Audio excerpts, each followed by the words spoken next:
السلام عليكم ورحمة الله وبركاته. إن شاء الله ተከታታይ የተጅዊድ ትምህርት እየተማርን እንገኛለን። ባለፈው ትምህርታችን ላይ መኻሪጅ አልሑሩፍ 7 የፊደላት መውጫ ቦታዎችን አይተናል። ኢንሻአላህ ከዛ የሚቀጥለው የሆነውን ዛሬ የምንመለከት ይሆናል። ስምንተኛ ላይ የምናገኘው የሐርፍ ዷድ መውጫ ቦታን ነው። ሐርፍ ዷድ የምትወጣው ምስሉ ላይ እንደምንመለከተው የምላሳችን ጎኑ ክፍል ነው። ይሄኛው ክፍል የምላሳችን ጎኑ ክፍል ነው። በዚህ ጋር ለብቻ የተቀመጠው አረንጓዴ የተደረገው ክፍል በስተግራ ወይም በስተቀኝ ወይም በሁሉም ይቻላል፣ ግን የምላስ የጎን ክፍል መሆን አለበት። አረንጓዴ የተደረገው የምላሳችን የጎኑ ክፍልን ተጠቅመን በሱ ትይ ያለውን ከላይ ያሉትን መንጋጋዎችን አስነክተን በእነሱ ላይ ለጥፈን ሐርፍ ዷድን እናወጣለን ማለት ነው። መንጋጋን ስናስነካ የምላሳችን ጎኑ ክፍል አብሮት የምንመለከተው ድድንም ይነካል። መንጋጋችንን ወስደን ስናስነካ የምላሳችን ጎኑ ክፍልን አብሮት ድድንም ይነካል። በዛ መልኩ ሐርፍ ዷድን እንቀራለን። የምላስ ጎኑ ክፍል ሐርፍ ዷድን እናወጣለን ማለት ነው። እዚች ጋር መጠቀስ ያለበት ሐርፍ ዷድን ስናወጣ የምላስ የፊት ለፊት ክፍል መጠቀም የለብንም። ፊት ለፊት ክፍል እዚች ጋር ቢጫ የተደረገበት የምንጠቀም ከሆነ ዳል ሆና ምናነባት ፊደል ዳል ወፍራ ነው የምትወጣው እንጂ ሐርፍ ዷድ አይወጣም ማለት ነው። ፊት ለፊት ክፍል ቢጫ የተደረገበት ክፍልን መጠቀም የለብንም። መንካቱ አይቀርም።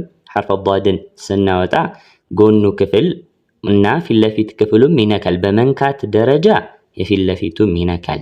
ግን ሐርፍ ዷድን ለማውጣት ፊት ለፊት ክፍሉን መጠቀም የለብንም ማለት ነው። ጎኑ ክፍልን ነው መጠቀም ያለብን። ድምጹን የምናወጣው በጎን በኩል እንጂ ፊት ለፊት ክፍል ላይ መሆን የለበትም ማለት ነው። ቦ ቦ ቦ ቦ ጎኑ ክፍል ላይ ነው የምናወጣው። ስለዚህ እዚች ጋር ሐርፍ ዷድን የምላስ ጎን እናወጣለን ማለት ነው። እዚች ጋር መነሳት ያለበት በምሳሌ እናየዋለን። ሐርፍ ዷድ ስኩን ስትሆን ድ ሚል ድምጽ የላትም። ወልአርድ አንልም፣ ድ አንልም። በምሳሌ ግልጽ ይሆናል። ምሳሌውን እያየነው እንሂድና አሁን እነዚህ ሶስት ምሳሌዎች ላይ ስኩን ናት ሐርፍ ዷድ። ስናነባት የመጀመሪያው ላይ አድ አንልም። ድ ሚል ድምጽ የላትም። ድ ቀልቀላህ ነው። ድ እንደምንለው ወይም ደግሞ ዳልን ድ እንደምንለው ዷድን ድ አንልም ማለት ነው። አድ ሳይሆን ባህሪ ላይ የምንመለከተው ኢስቲጣላህ የሚባል ባህሪ አላት። ልጥጥ ይላል ምላሳችን ሄዶ ከነካ በኋላ የላይኛውን ድድ ከነካ በኋላ ፊት ለፊት ልጥጥ ይላል። በዛ መልኩ ነው ድምጿ የሚፈጠረው እንጂ ይሄ ድ ሚል ድምጽ የላትም። ኢስቲጣላ ባህሪዋ ነው። እናየዋለን በሲፋተል ሑሩፍ ላይ በዛ መልኩ ኢስቲጣላው ጎላ ብሎ ይወጣል እንጂ ድ ሚል ድምጽ የላትም። አብ በዚህ መልኩ ልጥጥ ሚል ድምጽ አላት እንጂ አድ አንልም ማለት ነው። በዚህ መልኩ ልጥጥ እያደረግን እናነባለን። ድ አንልም ማለት ነው። ከዛ ውጪ ሐርፍ ዷድ በደንብ የምትወፍር ፊደል ናት። አወፍረን ነው የምናነበው። ከመወፈርም በደንብ ትወፍራለች። በደንብ አወፍረን ማንበብ ይኖርብናል። ሙተሐሪኩ ላይ ቦ ضيق ضي ضد ض ضر ضا ضاقت ضي ضيزا ضو ራዱ በዚህ መልኩ እናነባለን ማለት ነው። ስንተኛ መውጫ ቦታችን ነው? ስምንተኛ። ቀጣይ የምናገኘው የሐርፍ ላም መውጫ ቦታ ነው። ዘጠነኛ ላይ የምናገኘው ሐርፍ ላም የምትወጣበት ቦታ ነው። እሱም የምላሳችን የጎኑ ክፍል የሚያልቅበት ጀምሮ እስከ ፊት ለፊት ጫፍ ያለውን የምላሳችን ክፍል እና በሱ ትይ ያለው ላንቃን አስነክተን ነው ሐርፍ ላምን የምናወጣው ማለት ነው። ምላሳችን ጎኑ ክፍል የጎኑ ክፍል ሐርፍ ዷድን ያወጣንበት ከሱ የተረፈው ማለት ነው። ሐርፍ ዷድ ለማውጣት ከተጠቀምንበት የምላሳችን ጎኑ ክፍል የተረፈውን ክፍል ለላም እንጠቀመዋለን ማለት ነው። የምላስ የፊት ለፊት ክፍሉ ከዷድ የተረፈው በሙሉ ቅርቡ የጎን ክፍል ጀምሮ እስከ ፊት ለፊት ያለው በሙሉ ተጠቅመን ማንን እናወጣለን? ላምን እናወጣለን ማለት ነው። በሱ መልኩ በምላስ ይሄኛው ክፍልና በሱ ትይ ያለው ላንቃ ከላይም ላንቃ ላይ የሚነካው እንደምንመለከተው ሰፋ ያለ ክፍልን ነው የሚይዘው ማለት ነው። በዛ መልኩ ላምን እናወጣለን። ሚከብድ የላትም ላም አትከብድም። ባይሆን ስኩን ስትሆን ቀልቀል አይነት ድምጽ መኖር የለበትም።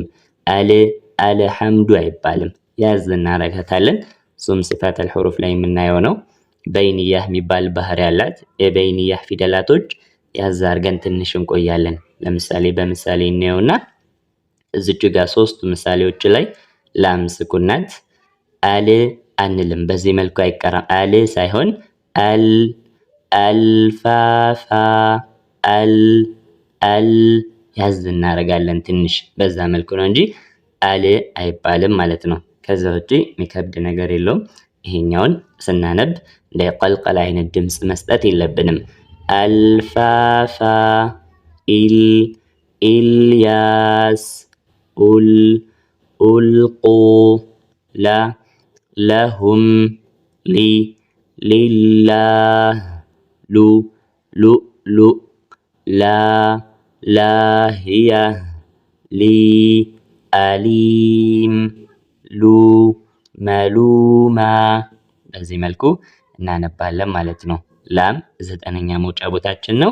የምላሳችን የፊት ለፊት ክፍሉን ፊት ለፊት ሲባል ከቅርቡ የጎን ክፍል ጀምሮ እስከ ፊት ለፊት ያለውን በሙሉ ተጠቅመን በሱ ትይ ያለውን ላንቃን አስነክተን ላምን እናወጣለን ማለት ነው። ቀጥሎ የምናገኘው የኑን መውጫ ቦታ ነው። ኑንን የምናነበው የምላሳችን ጫፍ የምላሳችን የፊት ለፊት ጫፉ እና በሱ ትይ ያለው ድድን አስነክተን ነው። ምላሳችን ፊት ለፊት ክፍሉ አለ ጫፉ በሱ ትይ ያለው ድድን አስነክተን ኑንን እናወጣለን። ኑንን ስናነብ አብሮት ምን አለ? ጉና አለ፣ የአፍንጫ ድምጽ አለ። በየትኛውም ሁኔታ ኑንን ስናነባት የአፍንጫ ድምጽ አላት። የአፍንጫ ድምጽ እየሰጠን እናነባለን። ኑንም ብዙ ሰው የሚከብደው አይደለም። ባይሆን ልክ እንደ ላም ስኩን ስትሆን እሷንም ቀልቀላ እንዳትሆንብን መጠንቀቅ ይኖርብናል። ለምሳሌ አንዓምታ አንልም። አንዓምተ ሳይሆን ያዝ እናረጋታለን። አንዓምት ሚንሃ ቡንያን ነሕን ኒዕመቲ ኑሰቢሕ ናሮ ሐኒፋ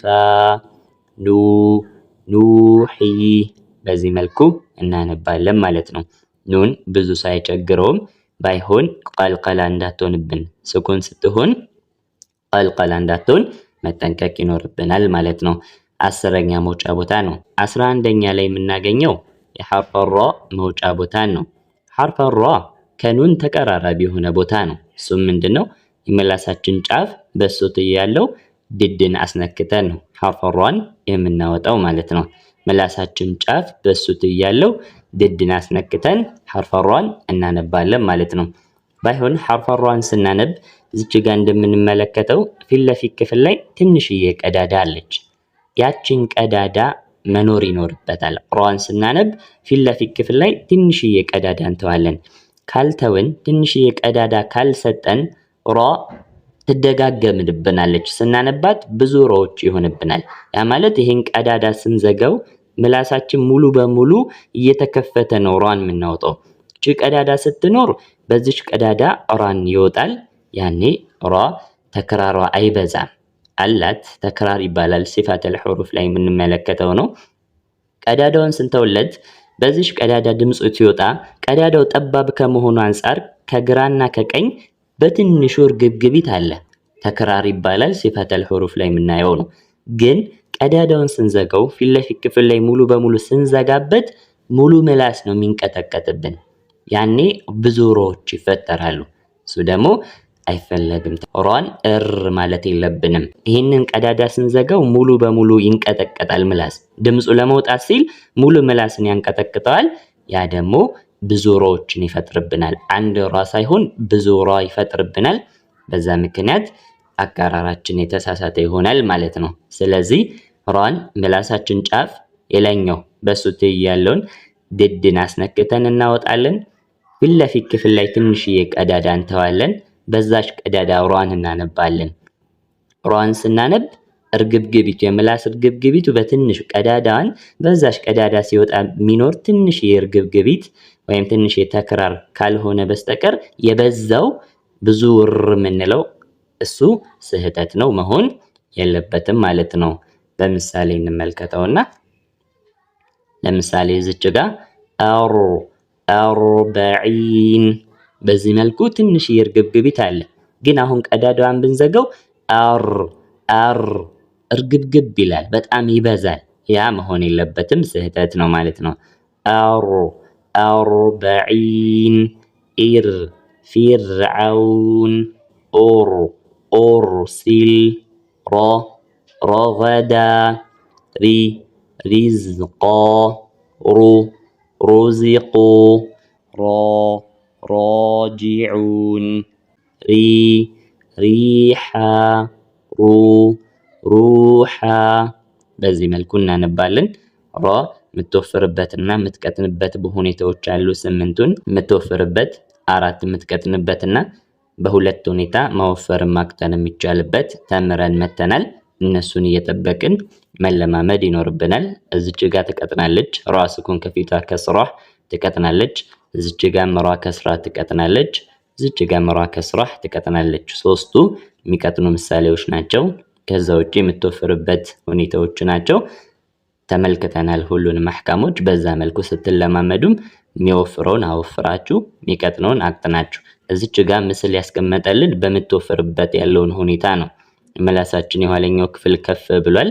ራ በምትወፍርበት ሁኔታ በዚህ መልኩ ነው የምናነበው። ከዛ ውጪ የምትቀጥንበት ሁኔታ ላይ በዚህ መልኩ የምላሳችን የኋለኛው ክፍል ከፍ አይልም፣ እዛው ባለበት ነው የሚሆነው ማለት ነው። ራ ስንተኛ መውጫ ቦታችን? 11ኛ መኽረጅ ነው ማለት ነው። ኢንሻአላህ ለዛሬ በቃናል። አላህ ካለ ቀጣይ እንቀጥላለን።